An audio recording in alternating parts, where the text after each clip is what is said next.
So, we went to see Fantastic Four First Steps, and I realized I wore a Batman shirt. God damn it. Yeah, I purposely looked at all my shirts and wore a Marvel one. I don't own Marvel shirts. I only have design tees, and this one isn't even mine, it's my mom's. Okay. I stole it.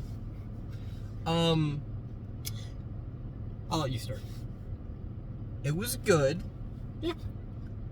I had a few issues with it. My issues were definitely going to be different, but let's start with the positives. Can you go first? For the most part, it was very comic accurate. Everything was well designed. Everything felt like it fit within the 60s style that Fantastic Four follows. Yes, I would say this movie, if there's one thing I will say, the 60s aesthetic is very good.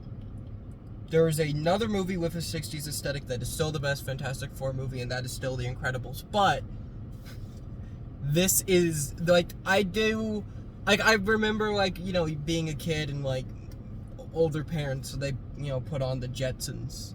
And, like, this is just, like, that style. Mm-hmm. And it's fun. Yeah. It's fun. It's very Jetsons. It's very, like, I don't know, Futurama, but futuristic. Not Futurama. No. The things that are in this that are in episodes of Futurama are just like general futuristic things that Like are robots and flying cars. Yeah, that are in every future everything.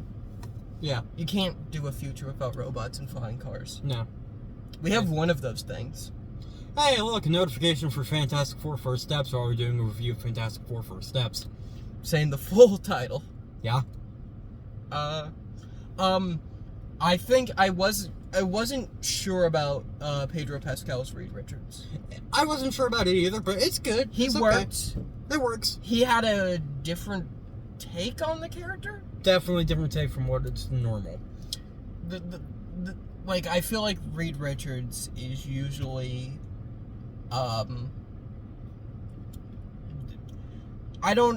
his take felt a little bit more like autistic. There's Agree to disagree. There's literally a scene in this movie where he's holding his baby and saying, "There's something wrong with me. There always has been."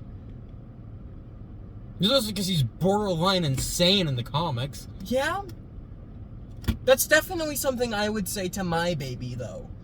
Somebody who's not a genius. I would say the movie was funny. And It got a good few laughs out of me. yeah. Also some stupid MCU humor, like taking 15 minutes on getting a seatbelt on. I hate jokes like that. Well, it wasn't a seatbelt. It was the freaking like baby cramp. Oh yeah, they have a kid in the movie. That wasn't in the marketing. It was. It was. It's all over the marketing. Oh, I didn't pay The attention to baby's in the marketing. marketing. This baby, I have some feelings about the baby. So when the baby is being played by an actual baby, it's cute. It's adorable. It is amazing. It's the cutest baby since, like, Oscar from Ghostbusters 2. It's the cutest movie baby. But when it's CGI, it's the ugliest baby since the baby from Twilight Breaking Dawn. Which, you said that very, very loudly in the movie theater. When the baby is born, it's like this sweet moment, and everybody in the theater heard, "It's a Twilight baby!" Yeah. This theater full of comic book fans had to think about Twilight for like 5 seconds. Yeah. The greatest. I also was so confused why It's Clobber in Time didn't get an applause.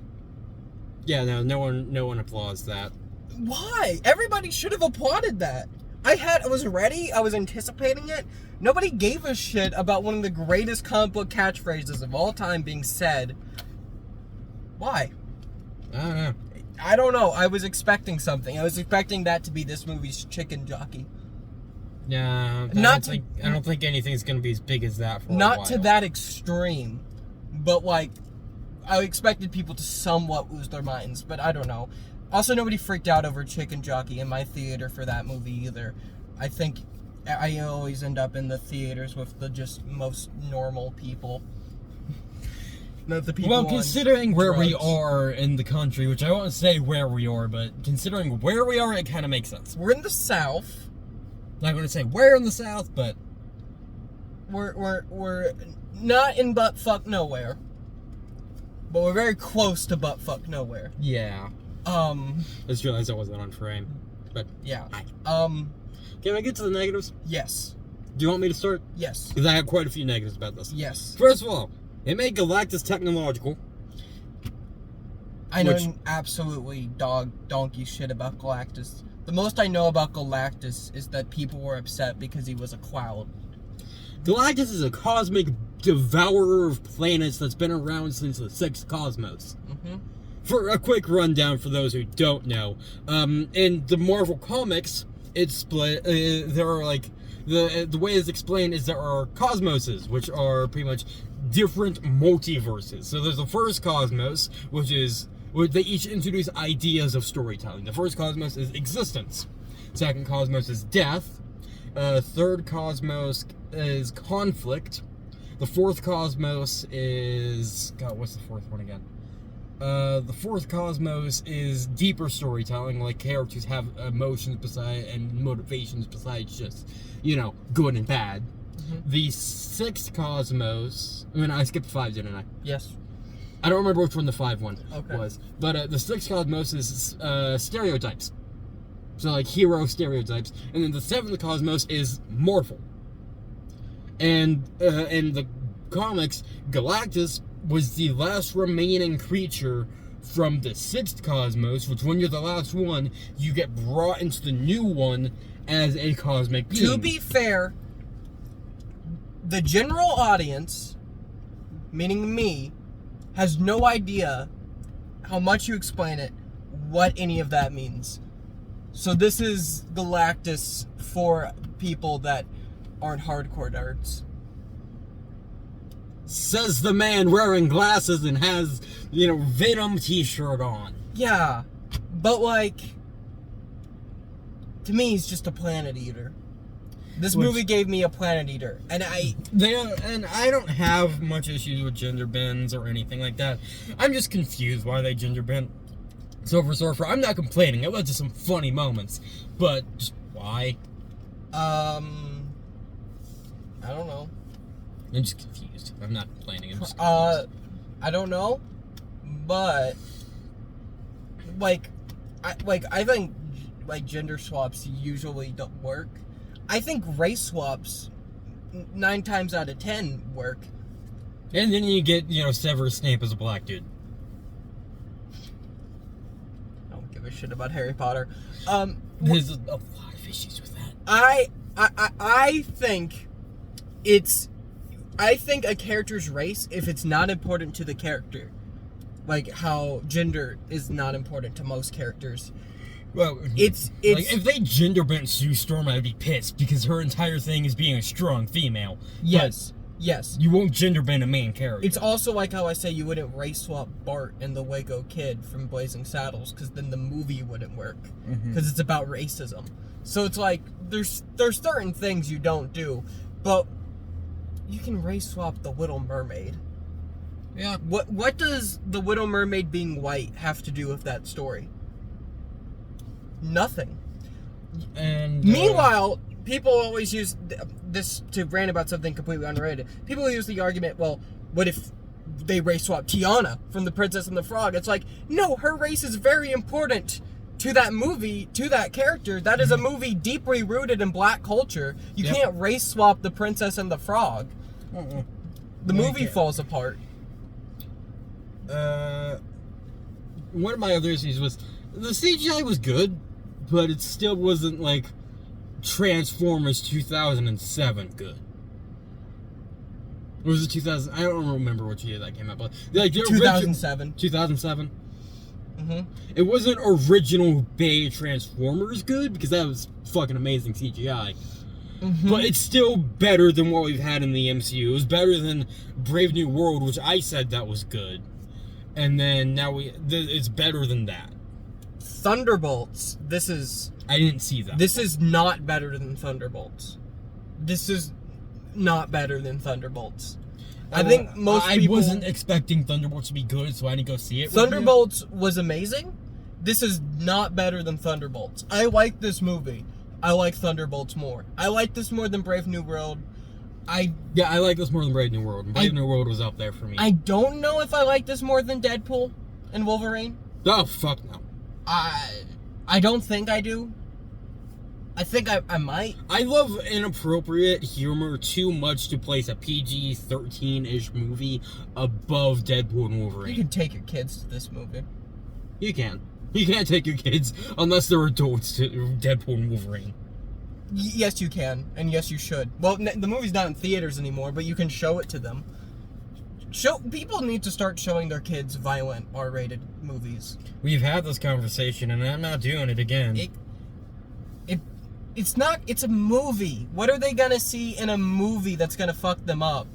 Sex? So? Someone getting decapitated? If you watch the movie on streaming, you can skip over the sex scenes and just let them watch the severed ears. And they'll turn out fine. I do think they're, like, you wouldn't show a toddler Deadpool and Wolverine, would you? No, I would show a 9-year-old. Okay, that's different. Because I started watching movies like that when I was 9. But my family's also not normal. I'd show a 9-year-old Deadpool and Wolverine. Okay, let's get back to Fantastic Four. We're getting off topic. Yeah.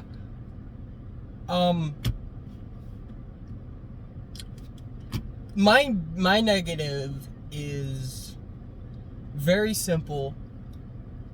Ben doesn't have anything to do in this movie. No, he has absolutely nothing to do They with it. give him a girlfriend, and not only do they give him a girlfriend, they give him Natasha Lyonne as his girlfriend, a very good actor, a very good actress, somebody who I really like.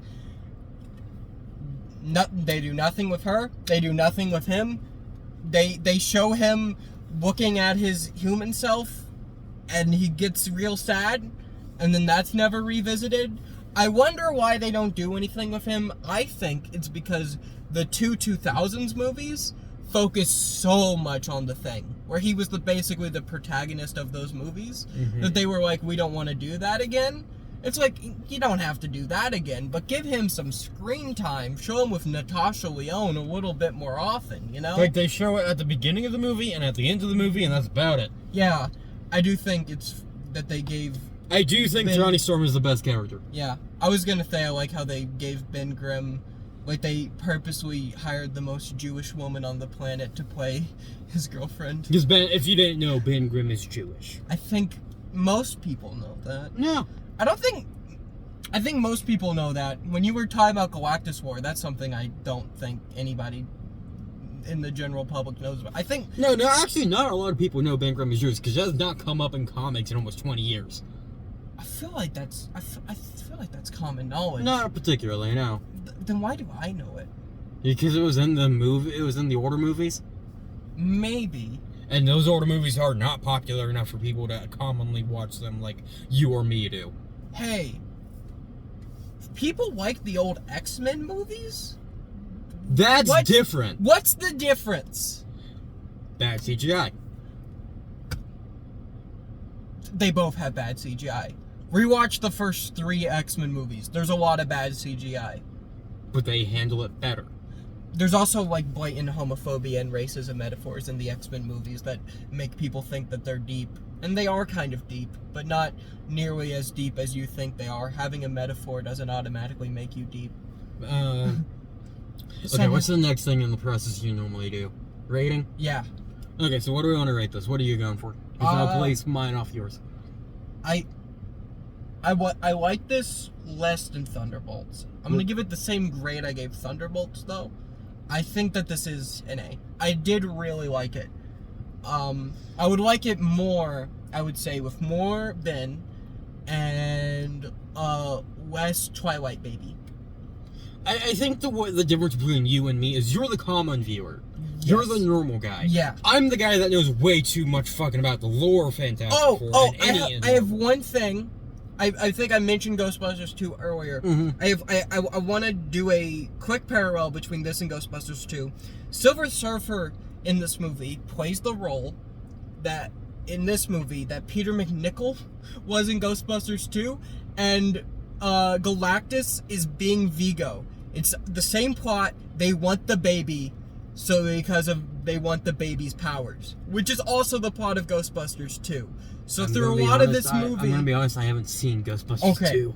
The plot of Ghostbusters 2, the villain, Vigo, wants Dana Barrett's baby because he has... It's been a while since I've seen the second movie. I watch the first movie all the time. He wants to channel his essence. He wants to possess the baby and become the baby to live on Earth again. And then his minion is played by Peter McNichol, and basically they did that plot with the Silver Surfer and Galactus in this. Like, I was looking at this, except the fact that Johnny Storm tries to fuck the Silver Surfer. Yeah, Peter Venkman, Ray, Egon, Winston, none of them ever tried to fuck Peter McNichol. That's not a plot line. No. Anyway, what would you give it? A-. A-. So we're basically on the same page. Yeah, I have major gripes with Galactus and everything, but other than that, it's fine. It's a good movie, and if you just want some good old fun, Fantastic Four content that's not from 2007, go ahead and watch this one.